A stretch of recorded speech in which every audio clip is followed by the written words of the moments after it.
Educação à distância, mudando realidades.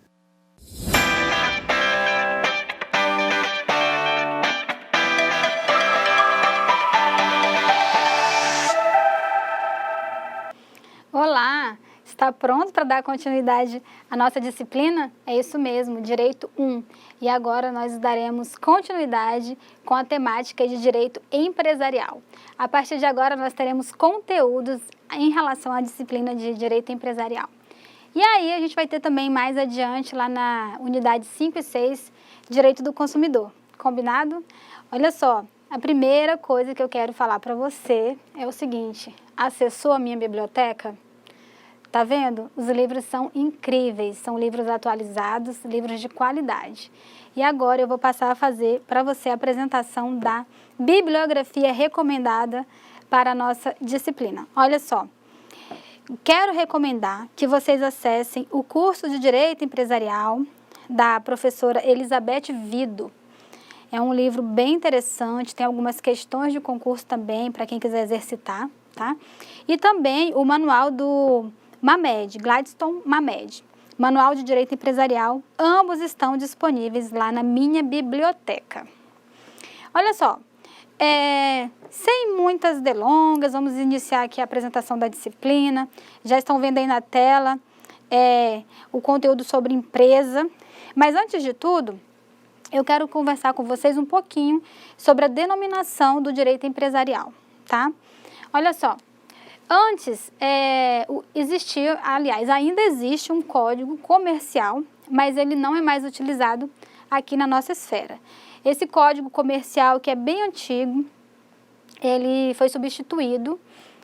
Na verdade, alguns conteúdos desse código comercial foi substituído, está sendo trabalhado dentro do Código Civil, tá? O código comercial ainda existe, mas ele só está sendo vigente na questão de comércio marítimo. Portanto, em relação ao direito empresarial, que é o que interessa para a gente aqui nesses outros pontos que não são de comércio marítimo, a gente vai estudar dentro do Código Civil, tá? Olha só, vamos aqui na tela.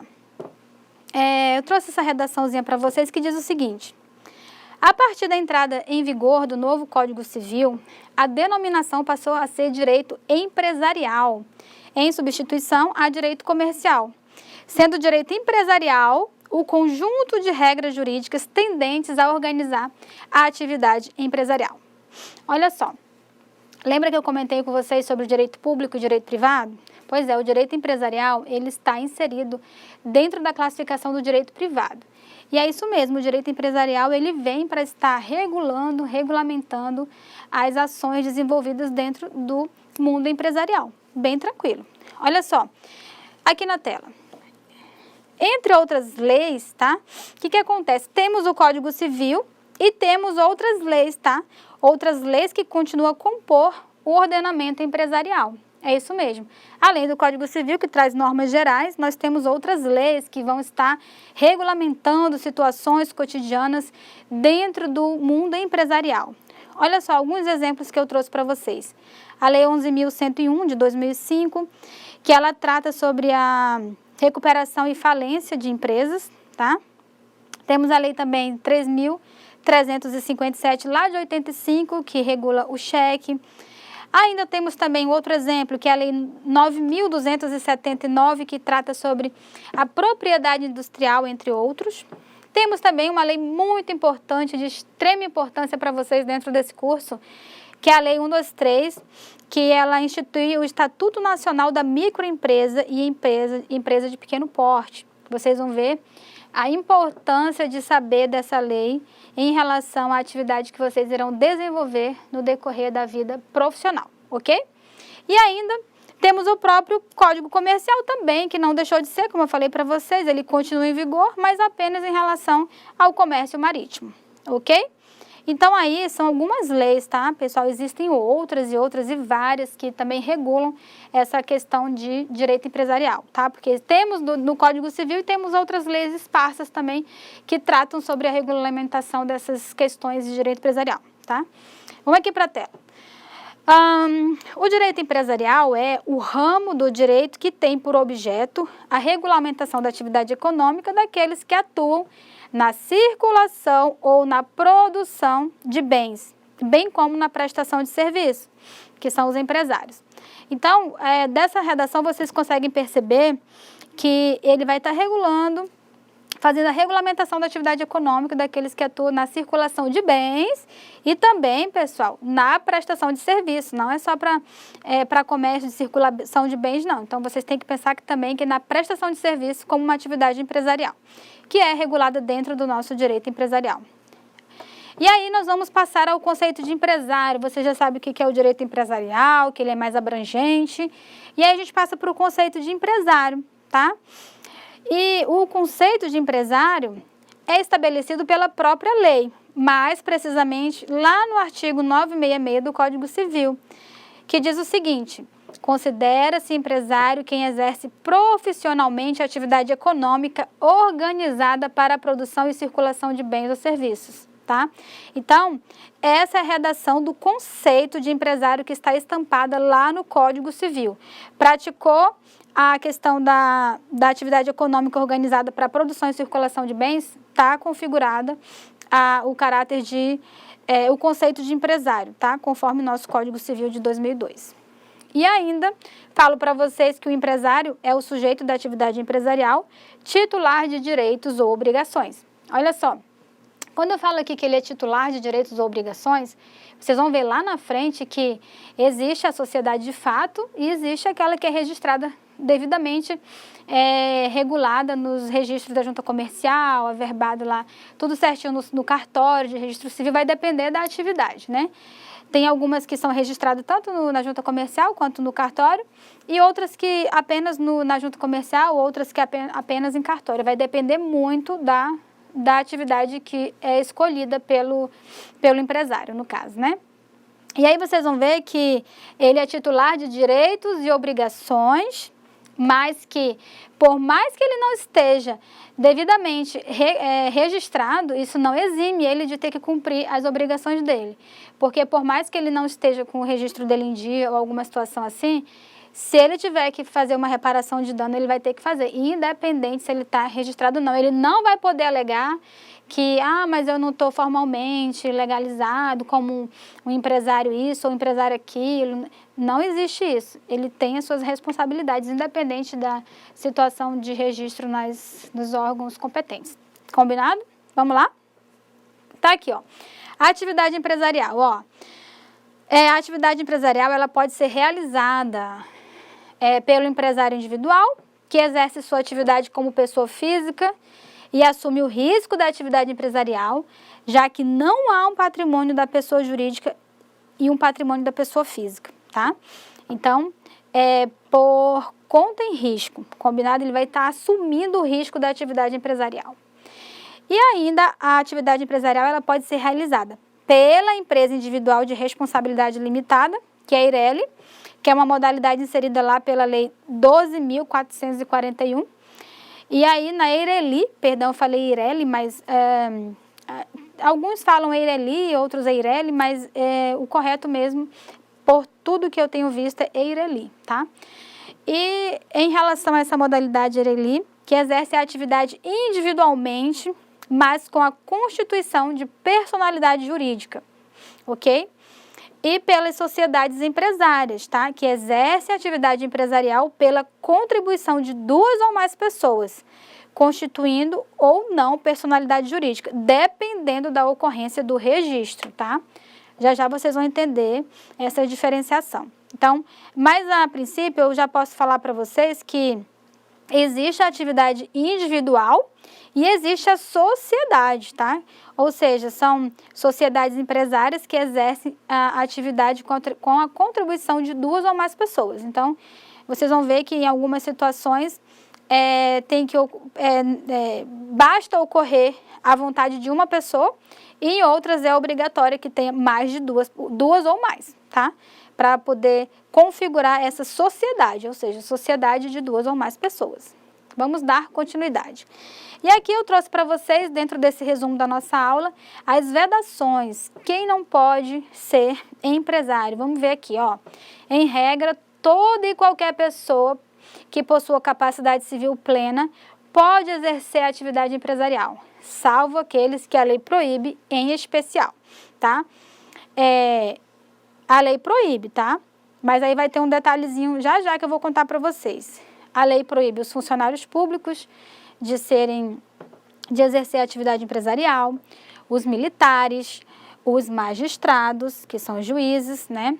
Os corretores e leiloeiros, os cônsules, o médico na atividade de farmácia, o falido e o estrangeiro não residente no país. Olha só aqui o detalhe, ó. Veja que estes não estão proibidos de ingressarem em sociedade, eles podem ingressar, mas o que eles não podem é ocupar cargo de gerência, ou seja, eles vão funcionar apenas como investidores na sociedade empresarial. Olha só,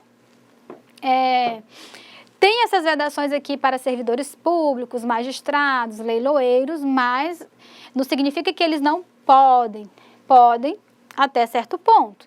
Eles não podem estar lá atuando na atividade de administradores, mas eles podem ter, sim, uma pequena cota dessa sociedade empresária, desde que eles não fiquem ali no polo ativo, trabalhando exaustivamente, porque vocês sabem que a prioridade é que eles exerçam a atividade deles no cargo lá que ocupam, né? Então, assim, é bem importante saber desse detalhe. Não, a regra é que não pode, mas a depender do modo, é possível, sim, que ocorra. Combinado? Vamos aqui para a tela. Vou falar para vocês agora um pouquinho sobre as obrigações do empresário.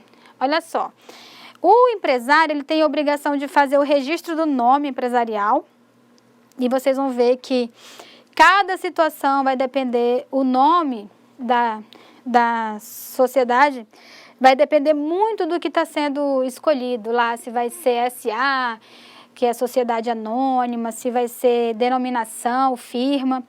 Tudo isso vocês vão descobrir conforme a leitura recomendada que a gente passou para vocês. Não dá tempo de abordar todos esses detalhes aqui na aula, mas vocês vão saber o caminho por onde andar para conquistar esse conhecimento. Combinado? E aí, o empresário também ele tem a obrigação de fazer o registro dos contratos e estatutos na Constituição da empresa. E ele tem a obrigação também de registro nos livros comerciais, tá? Olha aqui, pessoal, olha só uma dica para vocês. Tá vendo aqui que eu falei para vocês contratos e estatutos? Pois é porque tem uma pequena diferença. Quando a gente fala de contratos, a gente está falando daquelas empresas daqueles negócios que são, eu poderia dizer que mais particulares, que são registrados apenas lá no cartório de registro. E quando eu falo de sociedade estatutária, é aquela mais abrangente, aquela que vai para a junta comercial, ela é um pouquinho mais complexa. Por exemplo, sociedade anônima, geralmente ela tem que ter um estatuto, porque ela é mais complexa, envolve uma situação bem mais dificultosa, que eu poderia dizer, não queria usar essa palavra dificultosa, mas é uma situação mais complexa mesmo na sua Constituição, porque ela é muito maior, envolve muito dinheiro, né? Então, assim, é uma situação a ser registrada por meio de estatuto, tá? Sociedade anônima é um exemplo. E as de contrato são aquelas mais simples, que é possível fazer por meio de cartório. Ou mesmo, até mesmo pela internet mesmo. A pessoa entra na internet, acessa o site e é possível fazer, como vocês vão ver para o microempreendedor individual, ele mesmo pode entrar na internet e fazer o cadastro e sai tudo sem muita burocracia. Mas está aí a diferença, estatuto para contratos. Os contratos são as sociedades que são feitas apenas em cartório de registro civil e os estatutos são aquelas que têm mais complexidade. É só a grande diferença. Tem outras diferenças, mas esse é o principal diferencial entre contrato e estatuto. Combinado? Vamos aqui para a tela. Os atos empresariais são registrados perante o órgão principal de comércio de cada cidade, ou seja, a junta comercial, tá? Então, já tinha comentado, é bem tranquilo, os atos são registrados e assim, essa questão de os atos serem registrados na junta comercial, é importante também que vocês saibam que qualquer alteração também na sociedade tem que ser averbado lá na junta comercial. Tem que ser averbado. Por exemplo, sair um sócio, ou está entrando outro sócio, ou está fazendo alguma alteração no contrato social, tem que ser informado lá para fazer a averbação do contrato perante a junta comercial, tá? Isso é importante também. Vamos dar continuidade aqui na nossa telinha. Vou falar para vocês um pouquinho, selecionei esse tema aqui, sociedade simples. É bem importante, porque o curso de gestão comercial, como vocês já podem ter visto lá no PPC do curso, é um curso que a gente está levando para vocês a questão de incentivar, de orientar, de instruir o microempreendedor, né? E aí vocês precisam saber bem, de forma bem abrangente sobre essa questão das sociedades simples, tá? Lá no artigo 997 do Código Civil, diz o seguinte: a sociedade constitui-se mediante contrato escrito, particular ou público, que além de cláusulas estipuladas pelas partes, mencionará. Tem que ter lá, pessoal, no contrato escrito, que pode ser particular ou público, tá? A diferença de ele ser particular, pessoal, vou dar um exemplo aqui para vocês. Ó, olha aqui para mim. Já ouviram falar em união estável? Já, né? É possível vocês fazerem um contrato de união estável particular ou um público. O particular é aquele contratozinho simples que você vai no cartório, assina e reconhece a assinatura. Ou seja, as pessoas falam que reconhece a firma, né? Mas ali é reconhecimento de assinatura. Aquele reconhecimento de assinatura quer dizer o quê? O que o tabelião está dizendo que aquela assinatura foi a própria pessoa que assinou. Ele está dando fé, dizendo foi ela mesma que assinou aqui, foi a Maria Alva que assinou. Ou foi o aluno da gestão comercial tal que assinou. Então ali é um contrato particular que você faz ele mesmo tranquilamente lá no seu computador, você imprime e você vai fazer é lógico que um contrato bem feito, né? Com qualidade. Outra coisa é você fazer um contrato público. Qual é esse contrato público? Também é feito em cartório, mas esse não é aquele que você vai lá levar o documento particular só para reconhecer a assinatura. Não. Esse é feito pelo tabelião, né? Ele é muito mais caro. Existe, por exemplo, a escritura pública de união estável, né? Que ela tem efeitos de um casamento com regime de comunhão parcial de bens. O básico, mas é possível que você faça uma união estável, por exemplo, com separação total de bens, com comunhão universal de bens. O regime de bens você vai escolher no ato da sua escritura pública de união estável. E nesse contrato simples aqui, geralmente o que as pessoas utilizam é o regime de comunhão parcial de bens. Então, assim, eu já tive várias experiências nesse sentido, com clientes que a gente já acompanhou em cartório, que fez a escritura pública de união estável. E essa escritura pública, ela fica no livro lá do cartório. Tem o livro, o número, a folha.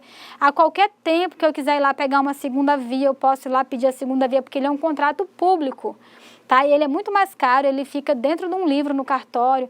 Já esse aqui, não. Reconheceu a assinatura, a pessoa leva para casa, ele não fica registrado lá no cartório de notas, ele não fica. Aí você pode pegar esse contrato particular, que foi feito em cartório de notas, e levar lá para a junta comercial, para ele ser registrado na junta comercial. Então, quando eu falo aqui de contrato público ou particular, está relacionado ao modo de elaboração desse contrato, se ele foi feito lá no cartório, ou se você apenas levou para reconhecer a assinatura. Tá aí a diferença, tá? Ambos são reconhecidos em cartório. Esse aqui é reconhecido em cartório e esse aqui é produzido no cartório. Tudo vai para o cartório, mas a diferença é na produção. Combinado? É só um exemplo aí da escritura pública. Acabei me estendendo no exemplo da escritura pública de união estável, porque é um exemplo que vocês iam conseguir visualizar muito bem. O que é um contrato público e um contrato particular, tá?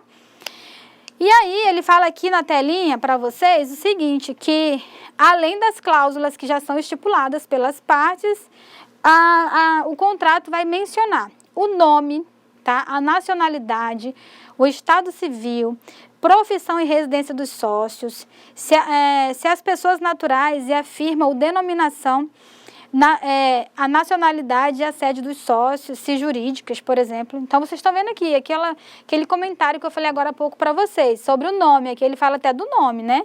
Ele fala do nome dos sócios e ele fala também se é firma ou denominação. Combinado? No inciso 2, ele fala denominação, objeto, sede e prazo da sociedade. No inciso 3, ele fala sobre o capital da sociedade, tem que constar o capital da sociedade expresso em moeda corrente, podendo compreender qualquer espécie de bens suscetíveis de avaliação pecuniária. E no inciso 4, ele fala que também tem que constar, vai ter que mencionar a cota de cada sócio no capital social e o modo de realizá-la. E aí, no inciso 5, ele fala as prestações que se obriga o sócio, cuja contribuição consiste em serviços. Então, tem que estar... Esses pontos são fundamentais para que eles estejam constantes lá no contrato escrito, tá ok? Tem que constar esses detalhes aqui. E aí, pode conter outras situações além dessas, não significa que são apenas essas. Vou dar continuidade nas exigências do artigo 997 do Código Civil.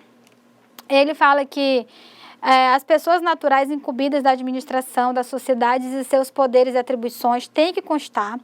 Tem que constar também a participação de cada sócio nos lucros e nas perdas. Tem que constar se os sócios respondem ou não subsidiariamente pelas obrigações. E daqui a pouquinho eu vou contar para vocês qual é a diferença de responsabilidade subsidiária ou responsabilidade solidária. Vocês vão ver qual é a diferença desses termos. E aí, lá no artigo 998, dando sequência no Código Civil, ele diz o seguinte, ó, nos 30 dias subsequentes à sua constituição, a sociedade deverá requerer a inscrição do contrato social no registro civil das pessoas jurídicas do local de sua sede. Combinado? Então, vocês têm 30 dias subsequentes a contar da data da Constituição para poder fazer a inscrição do contrato lá no registro civil de pessoas jurídicas. Eu posso dizer para vocês que aqui em Porto Velho, esse cartório de registro civil de pessoas jurídicas, aqui em Porto Velho, eu sei que esse curso ele tem vários polos, mas vou dar um exemplo daqui. Ele fica ali na Avenida Dom Pedro, no edifício empresarial, tá? Ali na Dom Pedro, onde no primeiro piso fica o cartório de notas e registro civil, que é o cartório Carvajal, se eu não me engano. Não estou querendo fazer merchan, não, mas é por conta da questão da localização sendo um ponto de referência. Lá em cima, eu não sei qual é o andar, mas para vocês aqui de Porto Velho que tiver com a intenção de levar algum contrato para registrar, de quiser visitar, de querer e se informar, de perguntar para saber como funciona, é ali na Avenida Dom Pedro, no edifício empresarial. Beleza? Olha só, aqui na tela. Se não tiver registro, não deixa de ser uma sociedade, porém será uma sociedade regular, ou seja, uma sociedade de fato. Tá combinado? Se vocês não registrarem, não significa que não é uma sociedade, tá? Ele vai ter o contrato que vocês vão fazer lá no cartório, o contratozinho particular, e aí depois vocês vão ter que levar para registrar no registro civil das pessoas jurídicas, mas se vocês não chegarem a levar nos 30 dias subsequentes lá no cartório de registro civil das pessoas jurídicas, não significa que não seja. Por quê? Porque vocês vão responder da mesma forma por algum dano que ocorrer em relação à sociedade, tá? Então, tem que ficar atento. O ideal é que seja registrado, para ficar tudo dentro da legislação. E ainda falando de sociedade simples, tá? Sociedade simples, obviamente, não é uma sociedade empresarial, não é. Exemplo, ó, olha um exemplo de sociedade simples. Aquelas sociedades uniprofissionais. Sociedades entre 3 dentistas, por exemplo, cada qual com sua clientela própria, não há uma empresa, ainda que contem com a colaboração de terceiros, ou seja, ainda que tenha algum empregado, tem ali. Esse exemplo também a gente vê muito para escritório de advogados, né? Então, a advocacia, que tem um advogado especialista em previdência, outro especialista em direito do trabalho, outro especialista em direito civil, outro especialista em tributário, e assim vai, direito penal.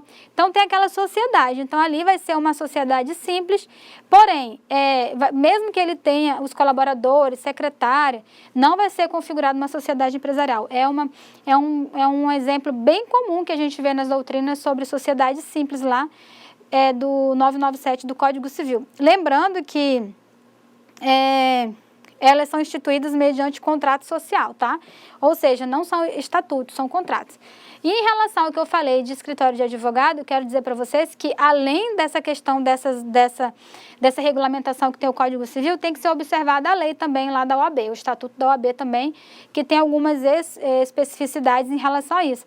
Da mesma forma que o dos dentistas, por exemplo, eles têm que registrar lá no Conselho Regional de Odontologia também, essa informação passa também pelo Conselho Regional. Da mesma forma que dos advogados passa pela OAB. Combinado? Só a título de curiosidade, esclarecimento. Vamos falar um pouquinho agora sobre sociedades cooperativas, que também são denominadas sociedades simples. Olha só. As cooperativas são sociedades de pessoas como forma e natureza jurídicas próprias de natureza civil, não sujeitas à falência. Isso é importante, tá? Porque, olha aqui para mim, pessoal. Por que eu estou falando que ela não é sujeita à falência? Eu não estou falando que ela nunca vai fechar as portas, que ela nunca vai quebrar, não é isso. É que eu estou falando que ela não é sujeita à lei de falências, porque a lei de falência ela não abarca esse tipo de sociedade cooperativa. Então, se ela tiver que fechar, se não der certo, mas não é por meio da falência, porque a falência, tecnicamente falando, é quando a gente vai aplicar a lei de falências ao caso concreto, que não é aqui. Só esse detalhezinho para vocês conseguirem entender, ok? E aí fala assim, as cooperativas são sociedades de pessoas com forma e natureza jurídica própria de natureza civil, não sujeitas à falência, constituídas para prestar serviços aos associados, distinguindo-se das demais sociedades, tá? E aí um exemplo de cooperativa, pessoal, as cooperativas de crédito, que está super em alta, a gente sabe que está dando super certo as cooperativas de crédito e eu, por exemplo, sou uma associada. O bom da cooperativa de crédito é que você é como se você fosse o dono daquela instituição de crédito, daquela instituição financeira, né? Você faz parte como sócio, né? Como se fosse um sócio, tá? Aí temos também cooperativa de trabalho, cooperativa de saúde, são os exemplos mais utilizados, tá? Aí do ladinho eu coloquei para vocês os princípios das cooperativas, a título de esclarecimentos, que nós sabemos que em relação às cooperativas tem o princípio da gestão democrática, tem o princípio da adesão livre e voluntária, o princípio da autonomia e da independência, a educação, formação e informação, são 7 princípios principais que são bem utilizados aí quando a gente fala de cooperativa. E aí, voltando aqui para o artigo 982, ainda no parágrafo único, diz assim, ó, independente do seu objeto, considera-se empresária a sociedade por ações. Ó, então, pessoal, já percebam, considera-se empresária a sociedade por ações, ou seja, se for sociedade por ações, ela vai ter o quê? Um estatuto e não um contrato, combinado? E simples a sociedade cooperativa. Então, as sociedades cooperativas jamais serão sociedades empresárias, porque o próprio Código Civil, lá no parágrafo único, já disse que sociedade cooperativa sempre vai ser sociedade simples. Então, a própria lei já determina que quando é sociedade por ações é obrigatório que seja sociedades empresárias e quando é cooperativa obrigatoriamente vai ser simples, tá? Já entenderam que a sociedade simples, elas têm menos complexidade, sociedades empresárias têm mais complexidade e são vários sócios, combinado? Vamos dar continuidade. E aí eu trouxe para vocês uma outra sociedade, que é a sociedade em conta de participação prevista lá dos artigos 991 até o 996 do Código Civil.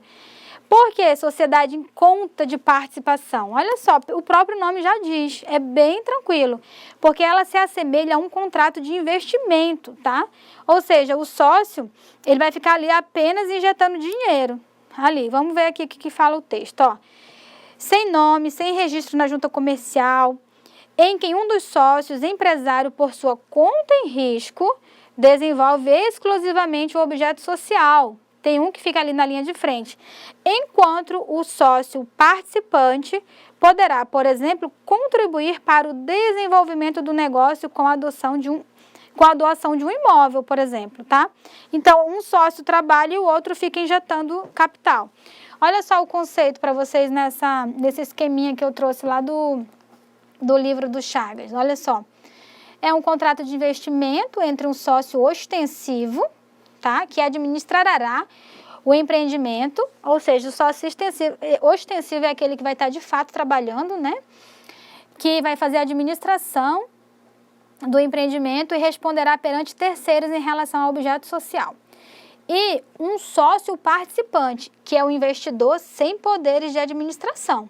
Combinado? Então, quem são as partes? Um é o sócio ostensivo, que é o empreendedor, que é o que está na linha de frente, e o outro é o sócio participante, que é apenas investidor, tá? Uma das principais características dessa sociedade em conta de participação é que o contrato vai ser consensual, de forma livre, oneroso, bilateral. Bilateral por quê? Porque tem duas partes. E de execução continuada. Apesar de ser referida como sociedade, não possui personalidade nem nome. Por isso que eu coloquei logo aqui, nessa segunda linha, ó, sem nome, sem registro na junta comercial, em que um dos sócios empresários, por sua conta e risco, ele desenvolve exclusivamente o objeto social, enquanto o outro vai ficar apenas contribuindo ali. E eu coloquei o exemplo aqui, por exemplo, que ele doa um imóvel. Combinado? Então, essa é a sociedade em conta de participação. Vamos para as sociedades empresárias. Já falamos de sociedades simples, agora para as sociedades empresárias. Não é o tipo societário, mas a estrutura da atividade exercida que vai definir a natureza da sociedade, seu registro, se é no cartório ou na junta comercial, e seu regime jurídico, tá? Então, o regime jurídico ele vai ser escolhido a depender do tipo de sociedade que vocês vão escolher, tá? E vai depender muito do perfil e das características do negócio, tá? Então, assim, a gente vai ver cada uma delas, eu peguei as principais, as que a gente vai mais utilizar para que vocês possam dar continuidade no estudo. Vamos lá.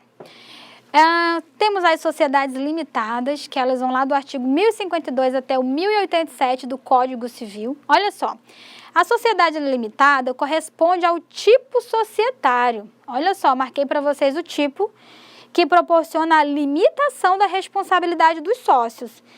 Ou seja, se vai ser responsabilidade limitada, ilimitada, reduzindo o risco da atividade, razão pela qual é o mais atrativo, tá? Sociedade limitada é o mais atrativo que a gente pode ver aqui no Brasil, correspondendo à maioria dos registros de sociedades empresárias no Brasil. Olha só, a responsabilidade dos sócios, aqui no caso das sociedades limitadas, ela é limitada ao valor da quota-parte do capital que possui, ou seja, cada sócio vai injetar uma quota-parte e a responsabilidade dele vai ficar ali do montante do valor da sua quota-parte, tá? Se integralizadas, incorporadas ao patrimônio da sociedade. Aí, devem ser utilizadas para o pagamento das dívidas se ainda não estiverem integralizadas. O respectivo valor pode ser retirado do patrimônio pessoal do sócio. Então, assim, a principal característica é que existe essa limitação da responsabilidade do sócio, ok? Nela, a responsabilidade de cada sócio é restrita ao valor das suas cotas, mas todos respondem solidariamente pela integralização do capital. Assim, eventuais perdas decorrentes do insucesso ou do fracasso da empresa serão limitadas no valor de suas cotas-partes, ressalvada a solidariedade pela integralização do capital. Ou seja, tem essa exceção, que o sócio pode responder solidariamente pelo todo do negócio, no caso da integralização do capital. Combinado? Vamos para responsabilidade solidária e subsidiária. Falei para vocês que eu ia contar para vocês qual que é a diferença dessa responsabilidade, que é muito importante que vocês saibam, porque vocês vão ver demais no direito empresarial falando sobre sociedades solidária e subsidiária. Olha só a redaçãozinha que eu selecionei para vocês, ó. A responsabilidade solidária é aquela em que o credor, ele pode exigir de um ou de todos os devedores ao mesmo tempo a completude da obrigação devida, ou seja, do débito devido. Ou seja, ele vai ao mesmo tempo poder exigir de todos, tá?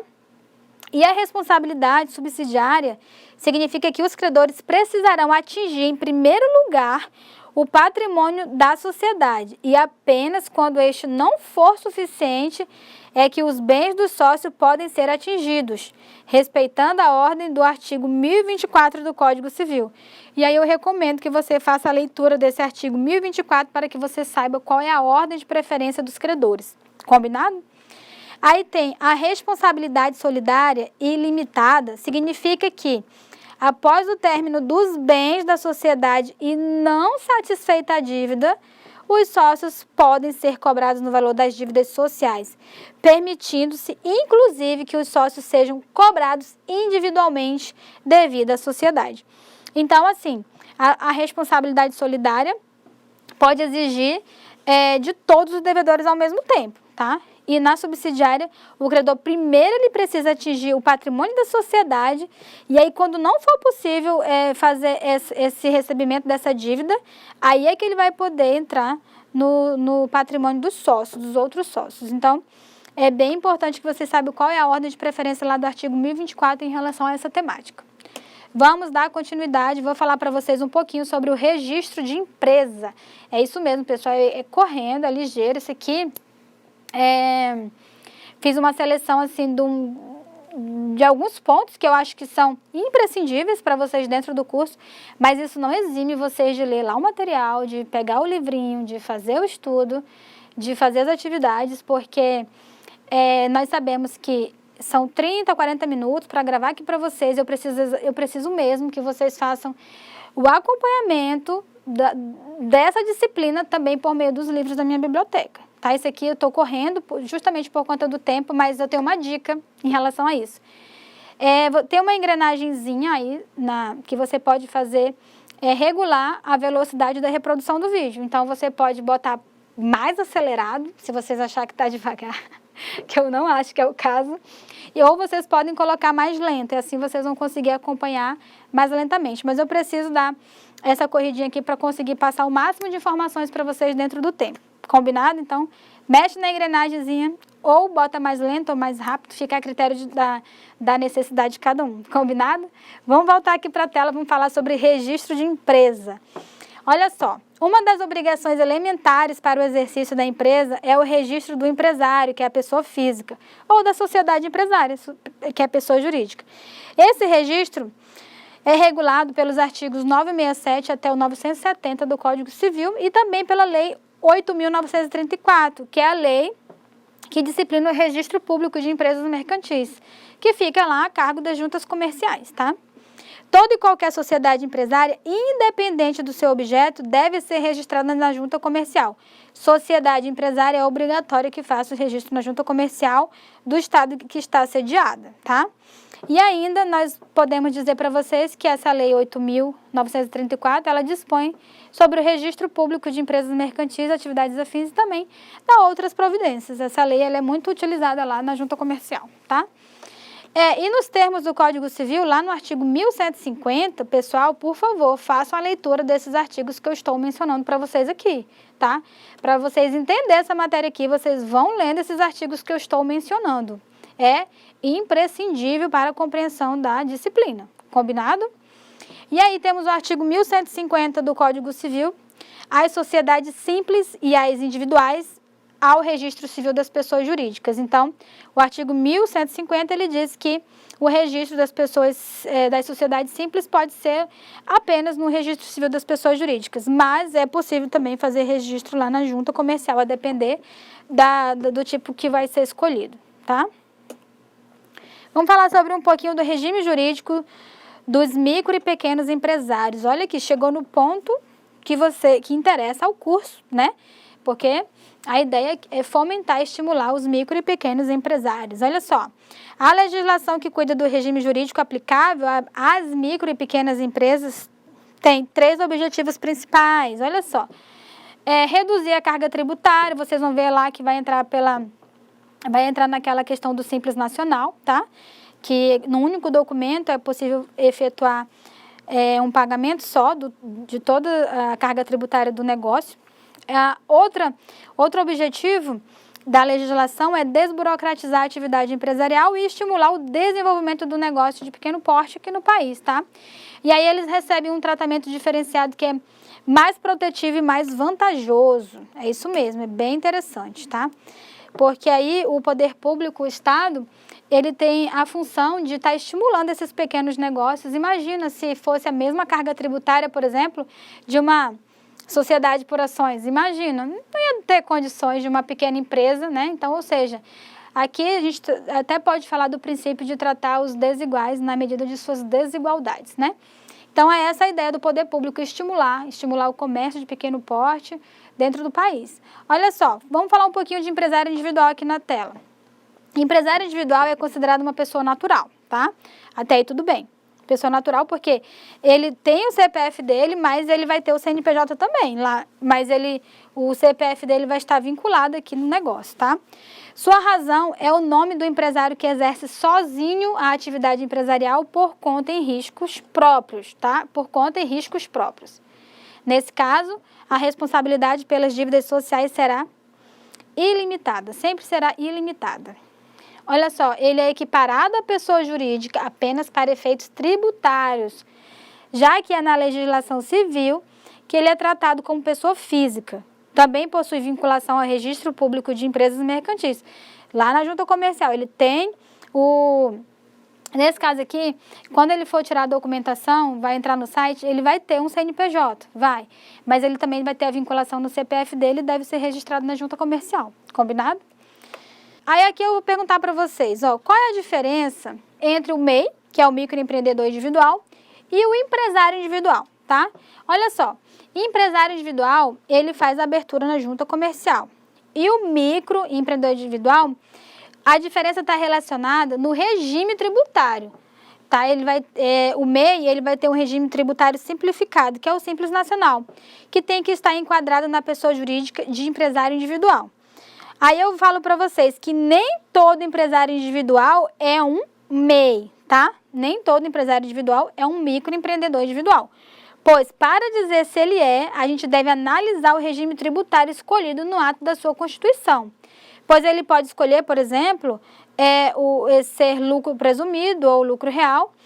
Nestes casos, ele não poderia ser MEI, tá? Então, se o microempresário individual, se o empreendedor individual escolher, por exemplo, lucro presumido ou lucro real, ele não ia poder ser um MEI, tá? Ou seja, nem todo empresário individual é um MEI, mas todo MEI é empresário individual. Todo MEI é empresário individual porque ele automaticamente vai estar inserido no regime tributário simplificado do Simples Nacional.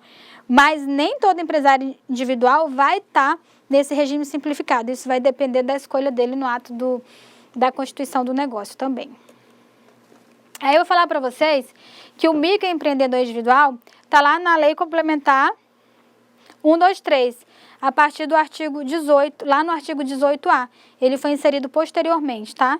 Fala assim, considera-se MEI, que é empresário, considera-se MEI, o empresário individual que se enquadre na definição lá do artigo 966, né, do Código Civil, ou o empreendedor que exerce as atividades de industrialização, comercialização e prestação de serviços no âmbito rural, que tenha oferido receita bruta no ano calendário anterior de até R$81 mil, que seja optante pelo Simples Nacional, tá vendo, pessoal?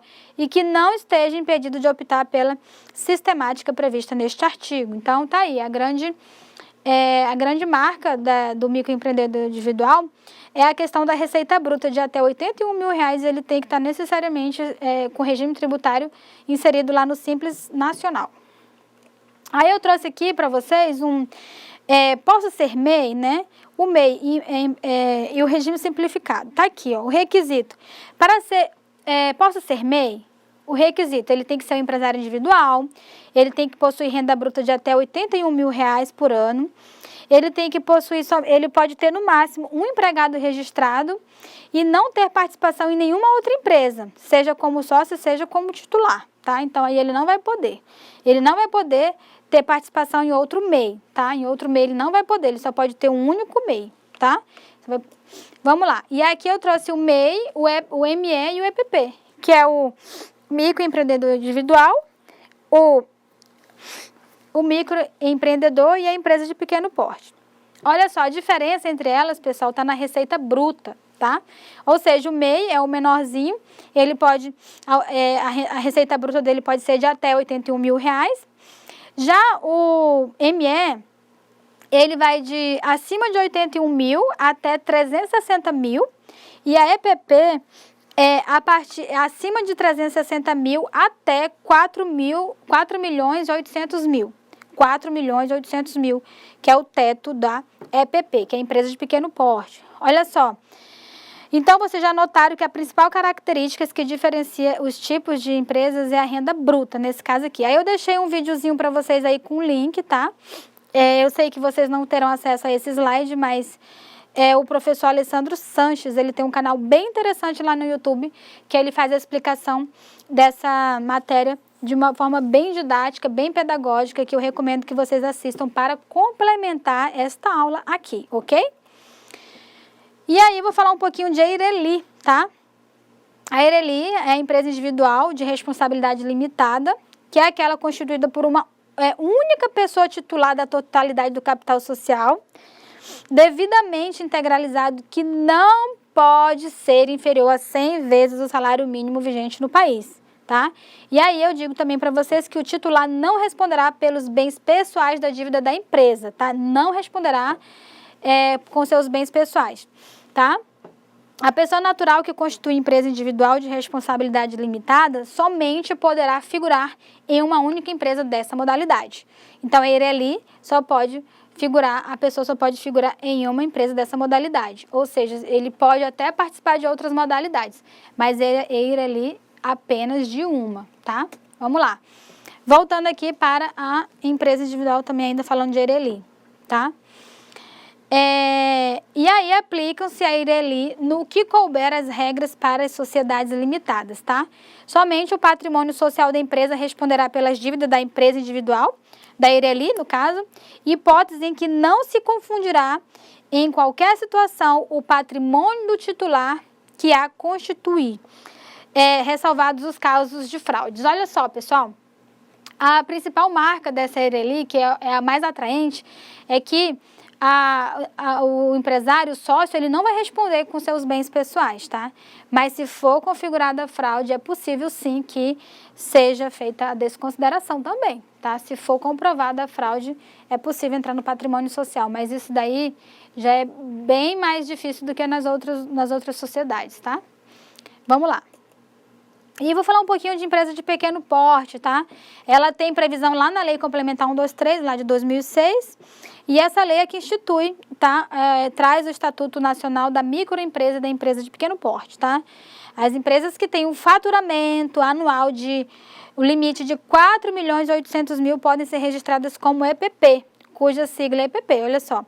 No caso da empresa de pequeno porte, ao em cada calendário a receita bruta de superior a 3.600 e o teto é 4.800.000. Eu já contei esse detalhezinho para vocês, tá? E aí, pessoal, a gente deu uma aceleradinha aqui para poder compactar esse conteúdo, que foram alguns pontos, que eu já falei para vocês, alguns pontos que eu selecionei para a aula de vocês. Mas eu preciso que vocês façam a leitura do livro, que vocês me procurem se tiver dúvidas. E se tiver muito rápido, aperta ali no botãozinho para tornar mais lenta a minha fala. Mas eu faço isso para tentar passar para vocês o máximo de conteúdo. Até a próxima aula. Contem comigo. Pode me chamar à vontade lá pelo AVA ou mandando e-mail. Combinado? Até mais.